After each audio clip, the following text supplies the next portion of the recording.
doon. Hello. Paano ba? This is Pogi Ko TV. We are here in Cornitz. So guys, dito kami sa isang lugar Iok mo ng niya. near in the beach with the coffee shop, Raw Coffee Shop. So, Raw Coffee Shop. Hala, nakakaya naman. May So, ano pa ayan talaga po. siya. Inana, ganyan tayo kapalangga ni Sir Wen. Tagal nyo din pumunta dito ate ah. Thank you, babe. Nabaliktad na lagi ang lihok. Galing So, sa guys, mag-coffee muna kami. Nabaliktad ang lihok. Magkano ito po mo, babe? Coffee. Pag-ingkod sa diya, pag-isa istorya Dito ba? lang yan? So, pero ang kanilang in-order ay Reto, dalawa na siya. Ay, kasama na yan. juice. Talaga? Ito dito. Hindi coffee. Ano yung nagtato sa ibang lahi? Pilipino? Talaga? Barista. So guys, Kanang dili man kay Masakit Kulo ba Sir dito? Wen. Ha? napakaganda ng location na to guys. Pa yan, retouch pa yan. Kung Hindi yan natapos.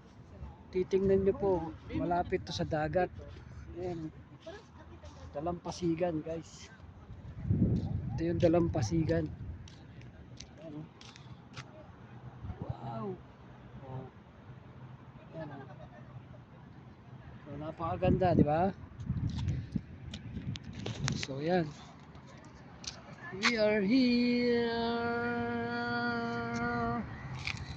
Tuk. Okay.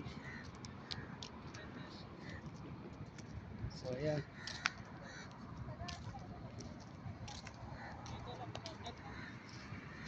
Napakaganda ng lugar ito guys.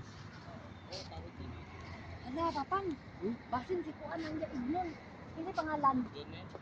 Ay, Jeffrey kasi yung magkabot sa akin. Si Jeffrey, kaibigan nila Steph. Kilala ko din si Jeffrey. Kinsa na step? Saan ba dito ba? Oh, taga diha gyapon. Step ang pangalan. Okay. Kinsa na step? So guys, Kinsa let's na drink Sama yun ni Jess. and eat. Pag-aaral eh. Okay. La, inana ta kamahal ni Sir Wen na ay cake. Oh, tanawa ra. Wala gusto mo. Mainit na eh. Walay customer. Kaya nga, gusto pa ni Inday kape. Coffee. Init. Lamig mahugay na Pampa- kape yung abilan mo yung malamig. Pampagising. Malamig ba no? Hindi mainit na kape. Hugay na nila nakalaga ni Sir Wen. Hindi na din kayo pupunta doon natin no? Saan? Doon kila atis ano? Yun sa mami mong ano? Yun sa mami mo sa mataas? Oo, sa taas. Wala na si mami. Umuwi na ng nanay. Yung isa, yung mami mo. Yung anak niya. Yung magandang anak. So guys, dito muna tayo guys. Mami mo ata yun. See you, follow and subscribe. Hindi na kayo pumunta doon no?